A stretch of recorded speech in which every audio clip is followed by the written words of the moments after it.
ನಮಸ್ಕಾರ. ಇವತ್ತಿನ ನಮ್ಮ ಚರ್ಚೆಯ ಮೂಲ ಯಾವುದೇ ಪುಸ್ತಕದ ಮುನ್ನುಡಿಯಲ್ಲ, ಬದಲಿಗೆ ಜಿಜ್ಞಾಸೆ ಅನ್ನೋ ಶೀರ್ಷಿಕೆಯ ಒಂದು ಭಾಗ. ಇದೊಂದು ಆಧ್ಯಾತ್ಮಿಕ ಅನ್ವೇಷಣೆಯ ಬೀಜ ಮೊಳಕೆಯೊಡೆದ ಕಥೆ ಅಂತಾನೆ ಹೇಳಬಹುದು. ಹೌದು, ಜಿಜ್ಞಾಸೆ ಅಂದ್ರೆ ತಿಳಿಯುವ ಹಂಬಲ. ಇದು ಕೇವಲ ಒಂದು ಪುಸ್ತಕ ಹೇಗೆ ಹುಟ್ಟಿತು ಅನ್ನೋ ಕಥೆಯಲ್ಲ. ಖಂಡಿತ. ಇದೊಂದು ಸಾಧಕಿಯ ಮನಸ್ಸಿನಲ್ಲಿ ಒಂದು ಕುತೂಹಲದ ಕಿಡಿ. ಅದು ಹೇಗೆ ಹೊತ್ತಿಕೊಂಡಿತೋ ಆ ಕಿಡಿಯನ್ನೇ ಅವರು ಜ್ಞಾನದ ಜ್ವಾಲೆಯಾಗಿ ಪರಿವರ್ತಿಸಲು ಒಂದು ದಶಕಕ್ಕೂ ಹೆಚ್ಚು ಕಾಲ ನಡೆಸಿದ ಒಂದು ತಪಸ್ಸು. ದಶಕಕ್ಕೂ ಹೆಚ್ಚು ಕಾಲ? ಹೌದು. ಆ ಪಯಣದ ಕೊನೆಗೆ ಸದ್ಗುರುಗಳಿಂದ ಸಿಕ್ಕ ಒಂದು ಗುರುವಾಜ್ಞೆ.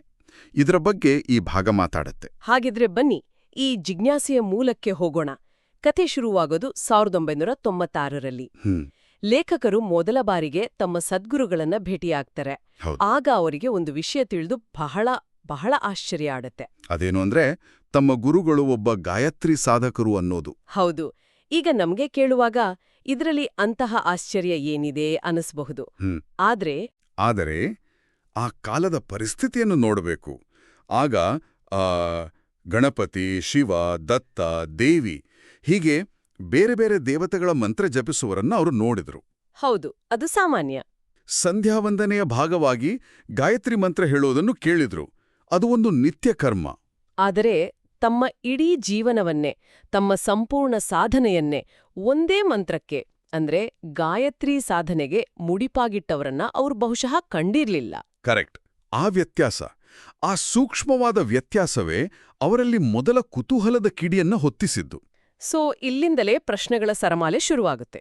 ಹೌದು. ಮನಸ್ಸಲ್ಲಿ ಒಂದು ಜಿಜ್ಞಾಸೆ, ತಿಳಿಯುವ ಹಂಬಲ ಜಾಗೃತವಾಯಿತು ಅಂತ ಮೂಲದಲ್ಲಿ ಉಲ್ಲೇಖ ಇದೆ. ಹಾಗಾದ್ರೆ ಯಾವ ರೀತಿಯ ಪ್ರಶ್ನೆಗಳು ಅವ್ರನ್ನ ಕಾಡಲು ಶುರುವಾಡಿದ್ವೋ? ಮೊದಲನೇದು ತುಂಬಾನೇ ಪ್ರಾಕ್ಟಿಕಲ್ ಆದ ಪ್ರಶ್ನೆ. ಎಲ್ಲರಿಗೂ ಪರಿಚಿತವಿರುವ, ಸುಲಭವಾಗಿ ಜಪಿಸಬಹುದಾದ ಬೇರೆಲ್ಲ ಮಂತ್ರಗಳಿರುವಾಗ ಉಚ್ಚರಿಸಲು ಸ್ವಲ್ಪ ಕಷ್ಟ ಎನಿಸುವ ಈ ಮಂತ್ರವನ್ನೇ ಇವರು ಯಾಕೆ ಸಾಧನೆಗೆ ಆರಿಸಿಕೊಂಡಿದ್ದಾರೆ ಅಂತ. ಹೌದು, ಇದು ಬಹಳ ಸಹಜವಾದ ಪ್ರಶ್ನೆ. ಯಾಕಂದ್ರೆ ಆಧ್ಯಾತ್ಮದಲ್ಲಿ ಕೆಲವೊಮ್ಮೆ ಕಷ್ಟದ ದಾರಿಯೇ ಹೆಚ್ಚು ಶ್ರೇಷ್ಠವಾಗಿರುತ್ತೆ. ಆ ಕಷ್ಟ ಅನ್ನೋದು ಕೇವಲ ಉಚ್ಚಾರಣೆಯದಲ್ಲ. ಓ ಸರಿ. ಅದರ ಹಿಂದಿರುವ ವೈದಿಕ ಸ್ವರಗಳು, ಉಸಿರಾಟದ ನಿಯಂತ್ರಣ, ಅದೊಂದು ದೊಡ್ಡ ಶಿಸ್ತು. ಬಹುಶಃ ಗುರುಗಳು ಕೇವಲ ಮಂತ್ರ ಪಠಿಸುತ್ತಿಲ್ಲ, ಅದೊಂದು ಗಹನವಾದ ಯೋಗಾಭ್ಯಾಸದಲ್ಲಿ ತೊಡಗಿದ್ದಾರೆ ಅನ್ನೋದು ಅವರಿಗೆ ಹೊಳೆದಿರಬೇಕು. ಅದು ನಿಜ. ಆಮೇಲೆ ಮುಂದಿನ ಪ್ರಶ್ನೆ ಹುಟ್ಟಿಕೊಳ್ಳುತ್ತೆ, ಈ ಮಂತ್ರದ ನಿಜವಾದ ಅರ್ಥವಾದರೂ ಏನು ಅಂತ. ಹೌದು. ಅರ್ಥದ ಜೊತೆಗೆ ಅದರ ಹಿಂದಿನ ದೇವತಾ ಸ್ವರೂಪದ ಬಗ್ಗೆನೂ ಪ್ರಶ್ನೆ. ಈ ಮಂತ್ರದ ಮೂಲಕ ಯಾವ ದೇವತೆಯನ್ನ ಉಪಾಸನೆ ಮಾಡಲಾಗತ್ತೆ? ಗಾಯತ್ರಿ ಅಂದ್ರೆ ಯಾರು? ಒಬ್ಬ ದೇವಿಯೇ ಅಥವಾ ಅದೊಂದು ಅಮೂರ್ತವಾದ ಶಕ್ತಿನಾ? ಎಕ್ಸಾಕ್ಟ್ಲಿ. ಈ ರೀತಿಯ ತಾತ್ವಿಕ ಗೊಂದಲಗಳು ಅಷ್ಟಕ್ಕೇ ನಿಲ್ಲಿಲ್ಲ. ಪ್ರಶ್ನೆಗಳು ಐತಿಹಾಸಿಕವಾಗಿಯೂ ತಿರುಗಿದು. ಮೊಟ್ಟಮೊದಲ ಬಾರಿಗೆ ಈ ಮಂತ್ರವನ್ನ ಜಪಿಸಿದವರು ಯಾರು? ಇದರ ಮೂಲ ಯಾವುದು? ಮತ್ತು ಅಷ್ಟೇ ಮುಖ್ಯವಾಗಿ ಇದನ್ನ ಜಪಿಸುವ ಸರಿಯಾದ ವಿಧಾನ ಯಾವುದು? ಹೀಗೆ ಪ್ರಾಯೋಗಿಕ, ತಾತ್ವಿಕ, ಐತಿಹಾಸಿಕ ಎಲ್ಲ ಆಯಾಮಗಳಲ್ಲೂ ತಿಳಿಯುವ ಒಂದು ಹಸಿವು ಅವರಲ್ಲಿತ್ತು. ಇದನ್ನ ನೋಡಿದಾಗ ಸ್ಪಷ್ಟವಾಗತ್ತೆ, ಇದು ಕೇವಲ ಮೇಲ್ಮಟ್ಟದ ಕುತೂಹಲ ಅಲ್ಲ, ಇದೊಂದು ವೈಜ್ಞಾನಿಕ ಮನೋಭಾವ. ಅದೇ ನಿಜವಾದ ಜಿಜ್ಞಾಸೆ. ಸರಿ. ಇಷ್ಟೆಲ್ಲ ಪ್ರಶ್ನೆಗಳನ್ನ ಮನಸ್ಸಿನಲ್ಲಿಟ್ಕೊಂಡು ಲೇಖಕರು ತಮ್ಮ ಹುಡುಕಾಟವನ್ನ ಆರಂಭಿಸ್ತಾರೆ. ಮೊದಲ ಹೆಜ್ಜೆಯಾಗಿ ಗಾಯತ್ರಿ ಮಂತ್ರದ ಮೂಲಪುರುಷರಾದ ಬ್ರಹ್ಮರ್ಷಿ ವಿಶ್ವಾಮಿತ್ರರ ಜೀವನ ಚರಿತ್ರೆಯನ್ನ ಅಧ್ಯಯನ ಮಾಡ್ತಾರೆ. ಹೌದು, ಮೂಲವನ್ನೇ ಹುಡುಕೊಂಡು ಹೊರಟ ಪ್ರಯತ್ನ. ಆದರೆ ಇಲ್ಲೊಂದು ಬಹಳ ಮುಖ್ಯವಾದ ಮಾತು ಬರುತ್ತೆ. ಏನೋ? ಲೇಖಕರು ಹೇಳ್ತಾರೆ, ನನ್ನ ಅಧ್ಯಯನ ಅಷ್ಟಕ್ಕೆ ನಿಂತಿದ್ದಿರಲಿಲ್ಲ, ಇಂದು ಈ ಪುಸ್ತಕ ನಿಮ್ಮ ಮುಂದೆ ಇರುತ್ತಿರಲಿಲ್ಲ ಅಂತ. ವಾವ್! ಅಂದ್ರೆ ವಿಶ್ವಾಮಿತ್ರರ ಚರಿತ್ರೆ ಒಂದು ಆರಂಭ ಅಷ್ಟೇ, ಅದು ಕೊನೆಯ ನಿಲ್ದಾಣ ಆಗಿರ್ಲಿಲ್ಲ. ಖಂಡಿತ. ಇಲ್ಲಿ ಒಂದು ಕುತೂಹಲಕಾರಿ ವಿಷಯ ಇದೆ. ಆರಂಭಿಕ ಕುತೂಹಲ ಮೂಡಿದ್ದು 1996ರಲ್ಲಿ. ಹೌದು. ಆದರೆ ಅವರು ನೇರವಾಗಿ ತಮ್ಮ ಸದ್ಗುರುಗಳ ಹತ್ತಿರ ಈ ಬಗ್ಗೆ ಪ್ರಶ್ನೆ ಕೇಳಲು ಶುರು ಮಾಡಿದ್ದು 2007ರಲ್ಲಿ. ಅಂದ್ರೆ ಸುಮಾರು 11 ವರ್ಷಗಳ ನಂತರ. 11 ವರ್ಷಗಳ ಅಂತರ. ಯಾಕೆಷ್ಟು ದೊಡ್ಡ ಗ್ಯಾಪ್? ಬಹುಶಃ ಒಂದು ರೀತಿಯ ಸಂಕೋಚವೇ ಅಥವಾ ತಮ್ಮದೇ ಆದ ಸಿದ್ಧತೆ ಮಾಡ್ಕೊಳ್ತಿದ್ರಾ? ಇದೊಂದು ಉತ್ತಮವಾದ ಪ್ರಶ್ನೆ. ಸಾಮಾನ್ಯವಾಗಿ ಶಿಷ್ಯ ತಾನೇ ಸ್ವಲ್ಪ ಪ್ರಯತ್ನ ಪಡದೆ ಸುಲಭವಾಗಿ ಗುರುಗಳ ಬಳಿ ಹೋಗಬಾರದು. ಆ 11 ವರ್ಷಗಳು ಬಹುಶಃ ಅವರ ಸ್ವ ಅಧ್ಯಯನದ, ಚಿಂತನೆಯ ಮತ್ತು ಪ್ರಶ್ನೆಗಳನ್ನ ಇನ್ನಷ್ಟು ಹರಿತಗೊಳಿಸುವ ಕಾಲವಾಗಿರಬಹುದು. ಅಂದ್ರೆ ಅವರು ಕಾಯ್ತಾ ಇರ್ಲಿಲ್ಲ, ಸಿದ್ಧರಾಗ್ತಾ ಇದ್ರು. ಹೌದು, ಸಿದ್ಧರಾಗ್ತಿದ್ರು. ಹಾಗಾದ್ರೆ ಆ ಪೂರ್ವ ಸಿದ್ಧತೆಯೊಂದಿಗೆ ಗುರುಗಳ ಬಳಿ ಹೋದ್ರು. ಆದ್ರೆ ಅಲ್ಲಿ ನಡೆದದ್ದು ಇನ್ನೂ ಆಶ್ಚರ್ಯಕರ. ಗುರುಗಳು ನೀಡಿದ ಉತ್ತರಗಳು ಅವರ ಕುತೂಹಲವನ್ನ ತಣಿಸಲಿಲ್ವಂತೆ. ತಣಿಸಲಿಲ್ಲ, ಬದಲಿಗೆ ಮತ್ತಷ್ಟು ಹೊಸ ಮತ್ತು ಆಳವಾದ ಪ್ರಶ್ನೆಗಳಿಗೆ ನಾಂದಿ ಹಾಡಿದ್ವು. ಇದು ಹೇಗೆ ಸಾಧ್ಯ?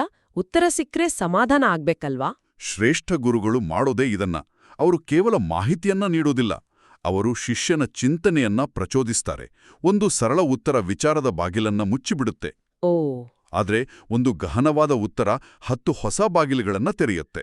ಅಂದ್ರೆ ಒಂದು ಉತ್ತರದಿಂದ 100 ಹೊಸ ಪ್ರಶ್ನೆಗಳು ಹುಟ್ಟಿದಾಗ ನಿಜವಾದ ಕಲಿಕೆ ಶುರುವಾಗುತ್ತೆ. ಖಂಡಿತ.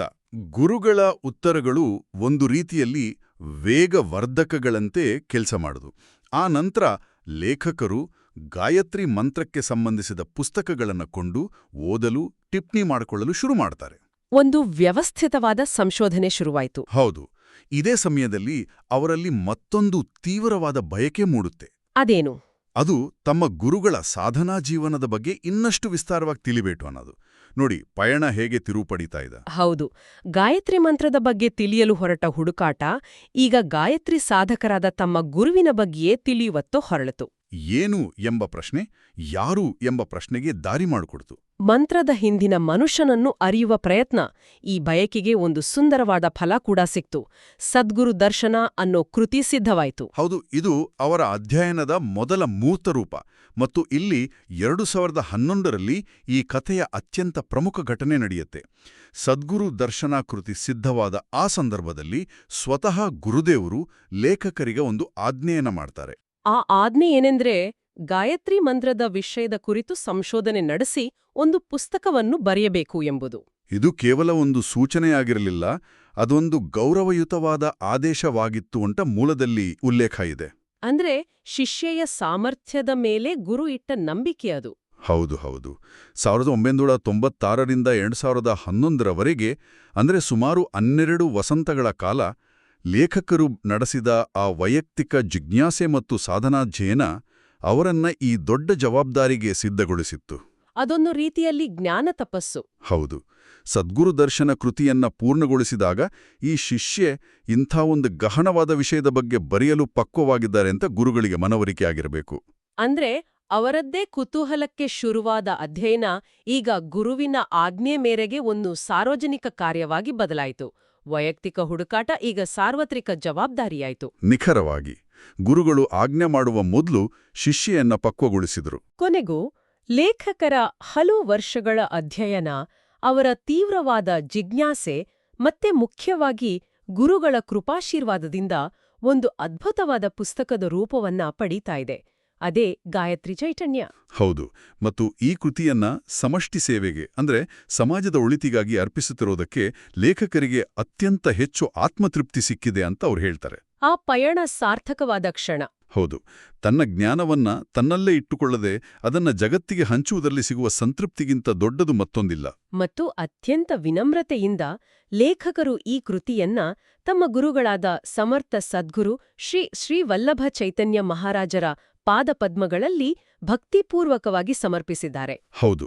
ಮತ್ತು ಆ ಭಾಗದ ಕೊನೆಯಲ್ಲಿ ಮಹಾಶಕ್ತಿ ಗಾಯತ್ರಿ ನಮ್ಮೆಲ್ಲರನ್ನೂ ಸದಾ ರಕ್ಷಿಸಲಿ ಅಂತ ಒಂದು ಪ್ರಾರ್ಥನೆ ಇದೆ. ಹಾಗಾದ್ರೆ ಒಟ್ಟಾರೆಯಾಗಿ ನೋಡಿದಾಗ 1996ರಲ್ಲಿ ಮೂಡಿದ ಒಂದು ಸಣ್ಣ ಅಚ್ಚರಿ, ಪ್ರಶ್ನೆಗಳ ಮಹಾಪೂರಕ್ಕೆ ಕಾರಣವಾಗಿ ಒಂದು ದಶಕಕ್ಕೂ ಮೀರಿದ ಆಳವಾದ ಅಧ್ಯಯನಕ್ಕೆ ಪ್ರೇರೇಪಿಸಿ ಕೊನೆಗೆ ಗುರುವಿನ ಆಜ್ಞೆಯಂತೆ ಗಾಯತ್ರಿ ಚೈತನ್ಯ ಅನ್ನೋ ಒಂದು ಮಹತ್ವದ ಕೃತಿಯ ರಚನೆಗೆ ಕಾರಣವಾದ ಈ ಅದ್ಭುತ ಪಯಣವನ್ನ ನಾವು ನೋಡಿದ್ವಿ. ಹೌದು. ಇದು ನಮಗೆಲ್ಲರಿಗೂ ಒಂದು ಪ್ರೇರಣೆ.